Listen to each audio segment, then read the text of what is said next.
Good morning, class. For today, we have our brand new lesson. And welcome to this class of research. Welcome to your first day. Before we officially start our class, let me introduce myself. My name is Nathan Jacob, but you can call me Teacher Nathan, you can call me Teacher Nate, whatever you want.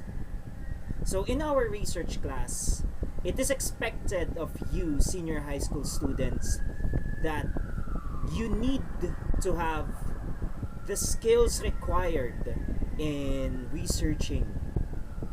Because in college, this is one of the most essential skills that you will be having once you go there.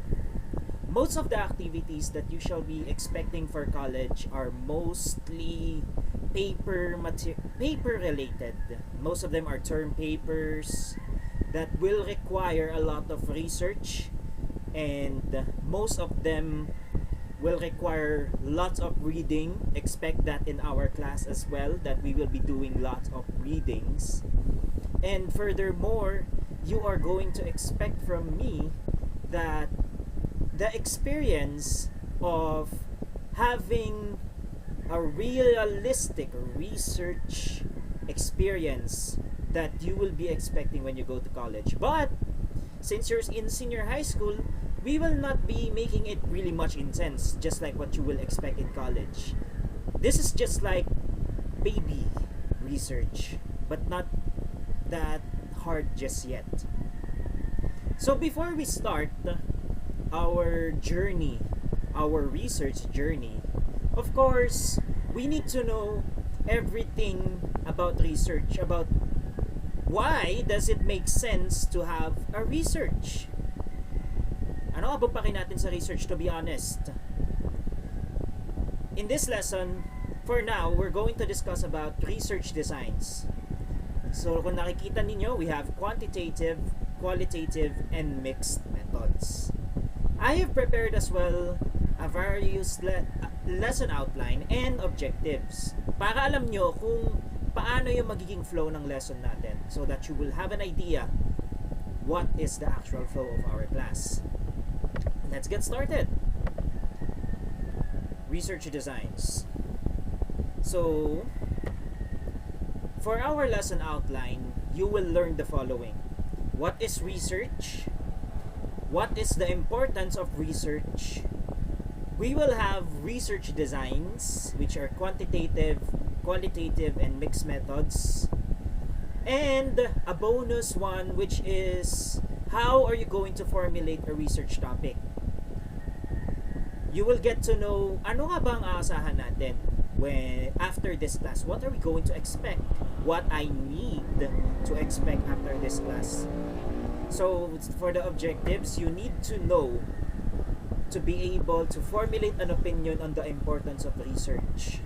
That you are able to create one single thing or one single opinion on the importance of research for each and every one of you. Through that opinion, you are able to discuss the importance of research. And through that, you will eventually know what is research, through the importance, and also for you to know saan nga ba pupunta itong research class natin. Where are we going? Where are we going from here? We will also differentiate the uses of research designs, and as a major activity para sa inyo is to develop a topic for a research paper which will serve as your major requirement. So expect that in my class, obviously since this is a research class, your requirement is obviously a research paper. That's one thing you will expect. Let's get started. So before we start with the guide questions, I would like to introduce myself. My name is Nathan Jacob. I am a Bachelor of Secondary Education major in English graduate. 4 years ago, I used to teach English for 4 years, including 3 years in ESL. So I know this is already something that I know I can help you. Furthermore, I am confident that I can help you because I have been there a lot of times, especially in college. And furthermore, since I have also taken up masters in English language education. So through that, given the experience that I have, I can share what I have learned from my years of research experiences, from my years of the activities that I am giving to you. So for now, do you know who this person is? Kilala niyo ba tong taong to? This is Senator Cynthia Villar. Ang tanong niya is, ano nga ba ang research? For you, what is research? And what is the importance of research? Who would like to answer? Sagutin nyo daw siya para bigyan nyo ng silbi yung importance ng research. Remember the I don't know if you remember that one, but then oh yes?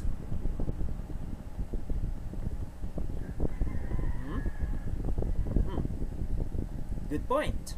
What about you? That's an amazing point. And oh, last one. You? Yes? You still have anything to say? Wow. You have provided good points for the two questions that I have given you. And that pretty much sums up what my importance of research is. But first, I will give my own definition of research and why is research important before we proceed to what other people or what the literature will say about what is really research. For me, research is something that lives, or rather, this is considered as a lifeline for the academe, because without research, the academe would be dead and there would be no sense of making progress in the academe, regardless kung anong field ka, whether it's education, whether you're going to business, whether you're going to science. All of these strands will demand research in any way or another. Mag-iba-iba lang yan on the approaches in research, na for sure will vary depending on the course that you will take. So the importance of research for me is that, nasabi ko na kanina, it is the lifeline or the blood of the academe that keeps flowing. This is the life of the academe. Everything revolves around research. What you see or what is it caused by revolves around research. Sasagutin ng research yan. Kahit yung opinion mo, for sure may binasa ka din na basehan dyan that is based on research. So, let's proceed to what other literature will say about research. Ano nga ba talaga ang research? Definition of research. The first one said it is the systematic investigation into and studies of materials and sources in order to establish facts and reach new conclusions. It is also a careful consideration of study regarding a particular concern or problem using scientific methods. And a process of systematic inquiry that entails collection of data, documentation of critical information, and analysis with interpretation of that data or information, which is depending on the methodologies used. So sinabi ko na lahat dito. When you say research, one thing that comes to mind is basically the word investigation. Systematic investigation. Organized investigation. Parang sa criminology lang yan eh. When you are assessing on a case, there is one thing that is processed, which is investigation. But it has a process. A research goes through a process. It's not research if it's just one thing. It goes through everything.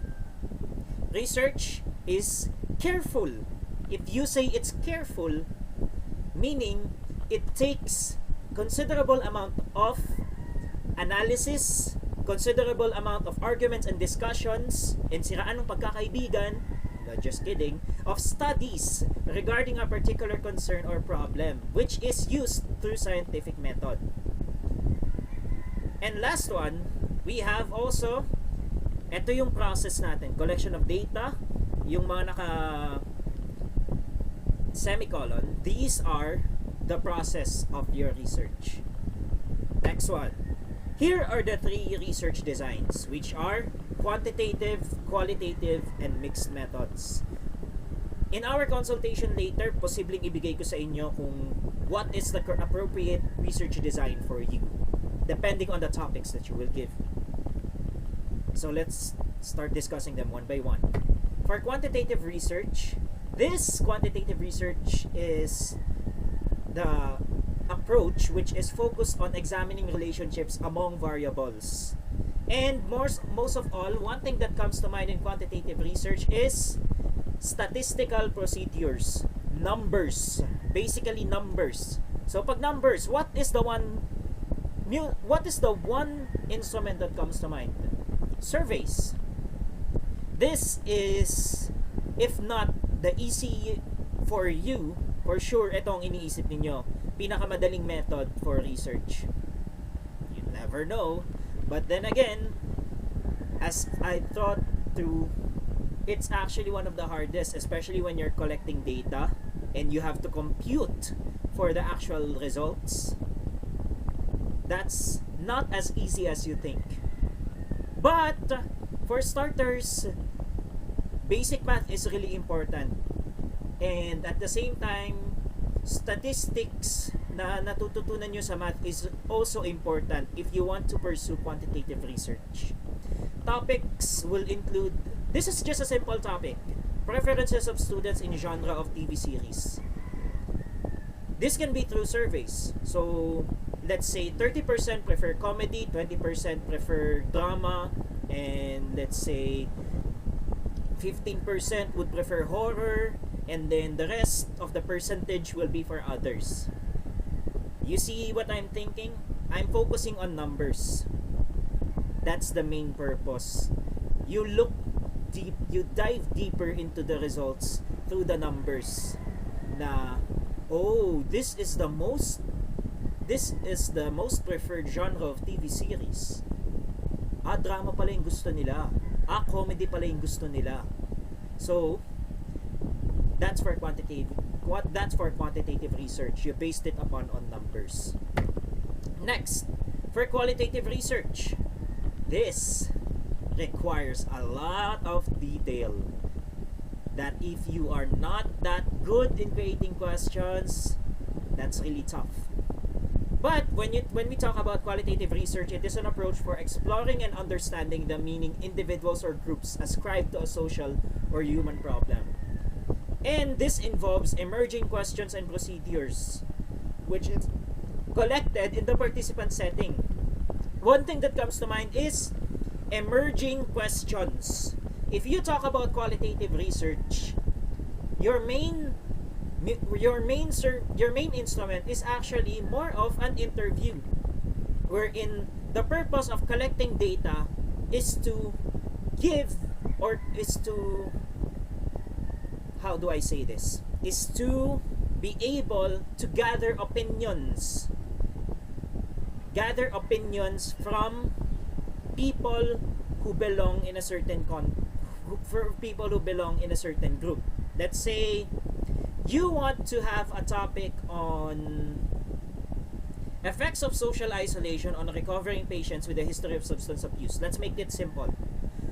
So, in obvious, you're going to ask a doctor or a psychiatrist or someone who is a former patient. You are going to talk about that. The answers that you will be getting from these people are narrative in nature. What do I mean by narrative? Kwento, story, phenomenological, marami pa yan. Stories that you have to take note of, since some stories, they tend to be really long, and some of the details may not make sense to you. So if you're going to do qualitative research, you need to have good summarization skills, especially when you want to do interview. That's for qualitative research. Then last one is the mixed methods research. This is really unusual, rare also. And it's really rare to see people doing these methods because it is both quantitative and qualitative data. So combined. This is combined. This is a combination. This is a method na kapag gumamit ka ng both survey and interview, this is considered as mixed methods. An example can be, let's talk about once again social media. Let's say effects of social media or preferences of social media and its impact. Ganun ka tough. So it's not only a survey about preferences of students in choosing what social media site, but also you need to also talk to other people about what could be its effect. That's an example for mixed methods. This is a topic that is really rare to analyze or to get. So here are the 3 research designs that you can choose from. Now, let us proceed to your guidelines in choosing a topic. This is also really hard. But if you would know what you want, hindi na ito mahirap sa'yo. It's not really that hard for you. So, let's start with number 1, which is to choose a topic that interests you and should be related to your strand. Make sure that when you choose a topic, make sure this is something that you like.